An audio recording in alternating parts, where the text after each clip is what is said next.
This is Merrill Cook here, content manager and knowledge graph enthusiast at Diffbot. We also have our head of growth, Jerome Chu, keeping an eye on chat. If you have any questions, comments, or so forth. Today we're going to look at using Diffbot's knowledge graph for monitoring global news. So to start, I'm going to give a little bit of background on our knowledge graph, particularly in relation to news monitoring. This will be followed by a demo section. So if you want to follow along with the demos, and if you don't have an account or free trial, you can head to app.diffbot.com/get started. It's a 2-week free trial, no obligation, no credit card needed. A good time to do that would be during this brief few-minute intro. So today, our news index is roughly 50 times the size of Google's. Our article entities, as they're called in the knowledge graph, are structured and filterable by many extracted web data extraction as well as computed fields. Unlike search engines, which are built to return websites, our knowledge graph is meant to return organizations, products, people, articles, among other things, entities, sort of in the much touted things, not strings line. And, sure, there are quote unquote things in knowledge panel results in search engines, but they also don't return any underlying data, and that's a huge difference. Our knowledge graph lets you grab all the underlying data about connections between entities or facts attached to entities. And as all of these entities are linked, there are a number of lenses through which you can get at news monitoring data. And we'll take a look at some of these lenses in a hands-on way in this talk. So jumping right in, there are roughly 2 types of news monitoring values of interest in Diffbot's knowledge graph. First off, there are article entities. Article entities are extracted from the public web in web-wide crawls, and they come with a number of fields of interest, including sentiment, topical tags, quotes, speakers of quotes, and information about where, when, and by whom the article was published. Then secondly, we have values that we've computed from web-wide crawls and pulled out facts and attached to other entity types. And these may be the fields that you're actually looking for in news monitoring, but they're already structured and placed in a relevant location.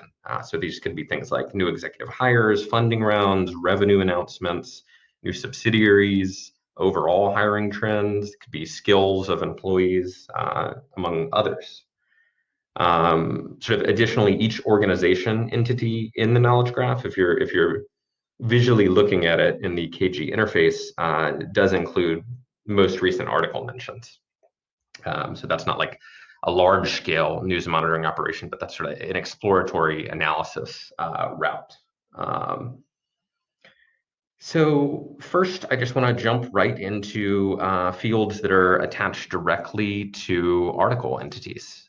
So I'm going to head over to app.diffbot.com. You can follow along if you'd like. We select knowledge graph search, and then we're going to select article entities. And if you're new to the knowledge graph, notice that when you select article as the entity type, it populates this preview your query area to the right side of the screen. So we're going to start off with the visual query editor over to the left. But this gives you a way to preview your Diffbot query language query. You can enter that into the query tab as well. It's a good language to pick up a little bit, or just build queries with the visual query builder and tailor them slightly. This will help you sort of build up to more advanced queries.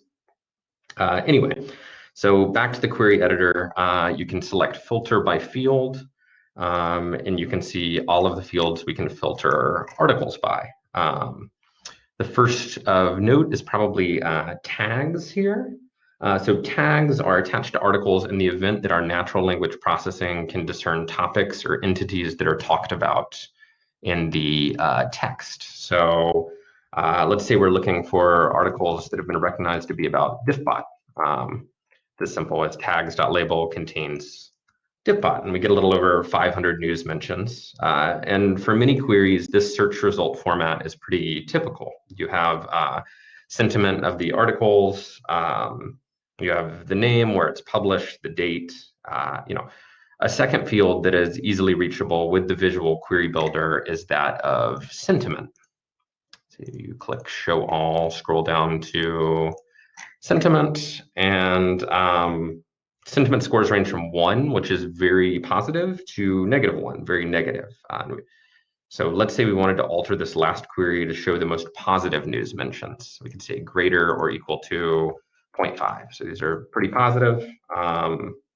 Note that this will return a subset of the last query. We drop down from 500 something to 300 something. And that's basically how Diffbot query language works. Each additional field specified is going to be narrowing down your results from the original type article, which is the declaration of what entity type you want returned.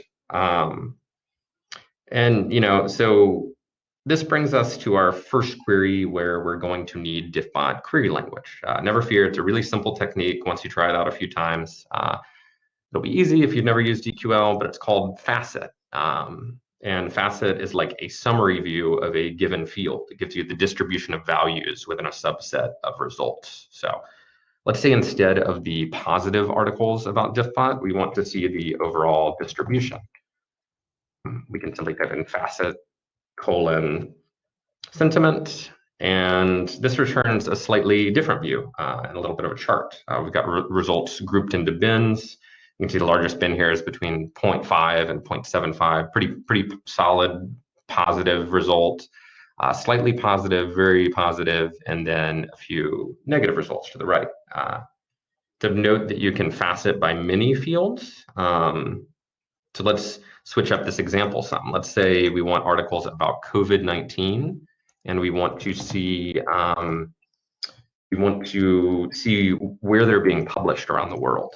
So we can specify facet publisher country among articles that have been tagged with COVID-19. The syntax for these fields may seem a little strange at first, but with a little use, you'll likely have a few go-to queries if you're spending time in the KG. So, the results of this query show that the lion's share of articles come from India. This makes sense for where the pandemic's sort of flaring up or lasting, or countries that just tend to publish a lot of news on the web. Sort of interesting here is that many publisher country facet queries have China as one of the largest publisher countries and not this particular query. And at a high level, that's sort of how facets can be of use. They can point you in the direction of where the data is for a given subset of entities, or maybe you'll spot an outlier or something you want to mine into more deeply. So there are a few more advanced date-related facets that I'd like to go over later in this talk, but for now I just want to point out one more facet query that can be used for getting a quick survey of a given space, and that's the author facet. So let's say we want to know the top producing authors on medium.com. So we can enter return all articles with a page URL of medium.com and facet by author. And whenever this loads, you should see some of the top producing authors, in some cases authors / self-publications. And note that you can mine in even more. We could say, I want the top authors who write articles that are tagged data science. So tags.label : data science. And you can notice how we're sort of building off the same few queries. We're just stringing them together. So over time, they should, if you're doing the same, they should become familiar, whether you're using visual or the query builder. And it's worth noting that by default, facet queries return the top 25 results. This doesn't mean there are only 25 results. Rather, that's just the initial display in the visual knowledge graph results. So what I want to show next is a more specific way to track entities that are being mentioned. So let's say we want articles tagged Apple, but let's say some articles are tagged Apple because they're about the fruit and others because they're about the tech company. If you wanted to differentiate here, we can go find the unique identifier for Apple Corporation. And for this, we would want to start with an organization entity. And in this case, we can simply say, I want an org. The name contains Apple. Looks like the first result is right. And all we want to do here is just copy the entity page for Apple Inc. And now we can use that in an article query to specify we want articles about Apple Corp instead of an Apple. And instead of tags.label, in this case, it becomes tags.uri. And this is sort of a more precise way to search. And let's wait for this to load. And you can see the results coming back sort of track with this being about Apple Corp, not Apple the fruit. And the number does as well, 2.3 million, which makes sense for the huge amount Apple has written about online. So this is a good point to cover, the fact that you probably don't want every article ever written for most uses. You likely want to bound your query by dates. So the simple way to do this is simply in the visual query editor. We go to date, you can say on, before, or after, and select a date. But in many applications, you're going to want a relative date, say the last 7 days of articles piped to a dashboard. And this is where you need to jump into the text-based editor. The syntax here is date less than or equal to 7D, where D is days. And so from 2.3 million, that narrows our focus down to 770 articles here. Note that you can substitute D for day for H for hour or Y for year, and you can also string these together. Let's say you want articles from the last 7 days, but not from the last 2 days. That query would look like this. So this sort of leads us to the slightly more advanced query I'd mentioned earlier. In the following query, we're going to facet by date, and this is a slightly different syntax, but I'll explain it once it's typed out. So let's say we're looking for a count of negative articles about Apple by week. So that query would look like this. I will explain this query in just a moment.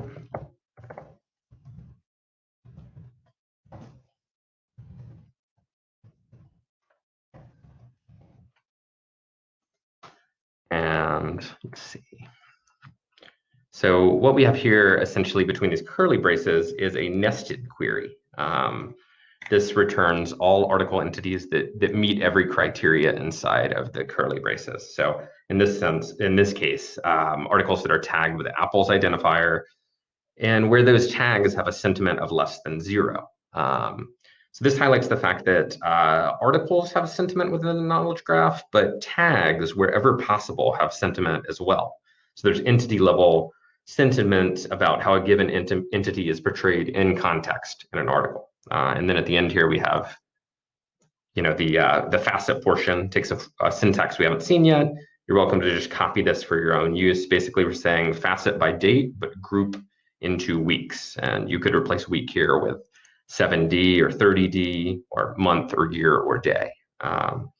Syntax may look funny, but the results are pretty amazing. And here we have sentiment by week of many, many articles about Apple. So one more advanced search operator that you may want to use is the OR tag. And the OR tag is great for building out like a broader news feed.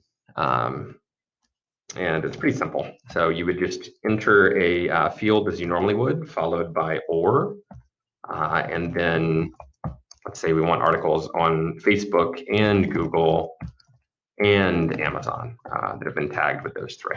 And that would be the format of that. Additionally, an additional logical selector is not, which is sort of similar, but not open parentheses and then the field you want excluded. Let's say we don't want any articles that have the text of Prime Day, but we want articles tagged Facebook, Google, or Amazon. So we've pretty thoroughly covered search operators that work through article entities. There are obviously many more, but these are many of the most common techniques we see utilized when people are looking at article entities. But this leaves a few additional ways in which we can get at news monitoring related data through other entity types. Remember, every entity within the KG has a different taxonomy, so different fact types. So you're going to be able to sort of like approach the data through different lenses. And the first is basically checking if someone or something was mentioned on a site. And in particular, if they were mentioned in a substantial enough way to where we reference that as a fact. So every fact within the knowledge graph has an explicit origin, either from somewhere online or it was an AI-enabled inference from facts that were present online.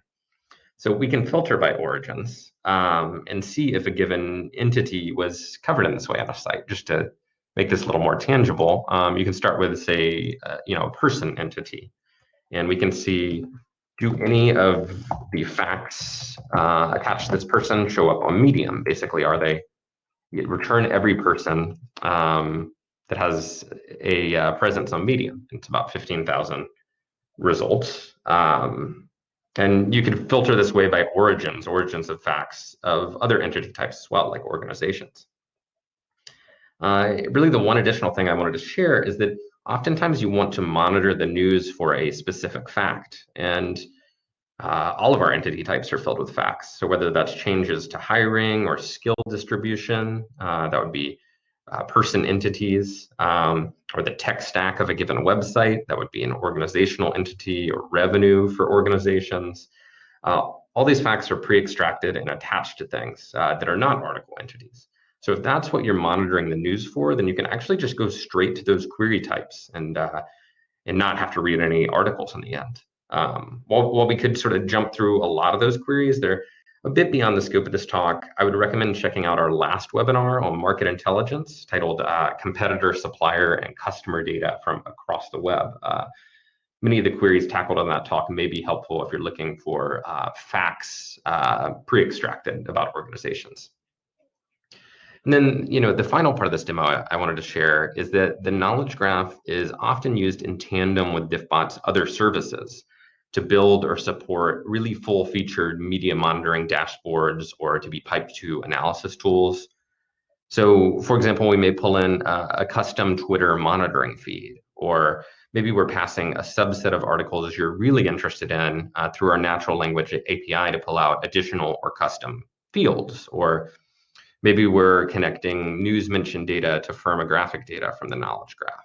And so I'm just going to show an example of this that I have pulled up on the screen. This is a custom media monitoring dashboard solution where we're relying on data from the knowledge graph, as well as additional NLP parsing and some monitoring of custom domains.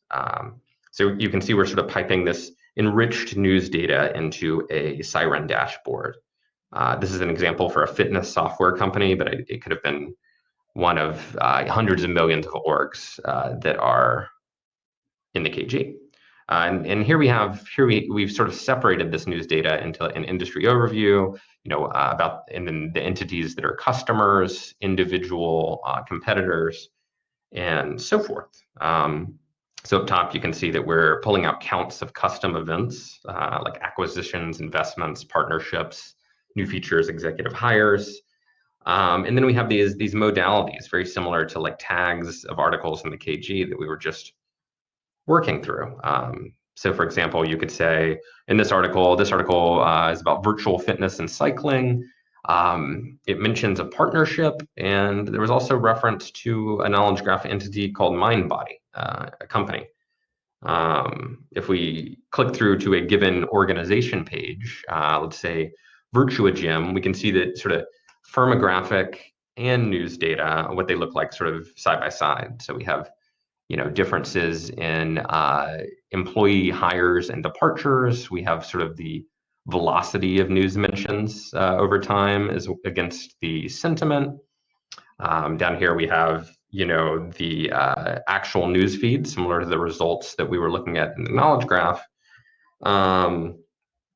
And then we have some custom crawling going on here, like a feed of recent tweets, a crawl of this individual company's sites, and then reviews from across the web.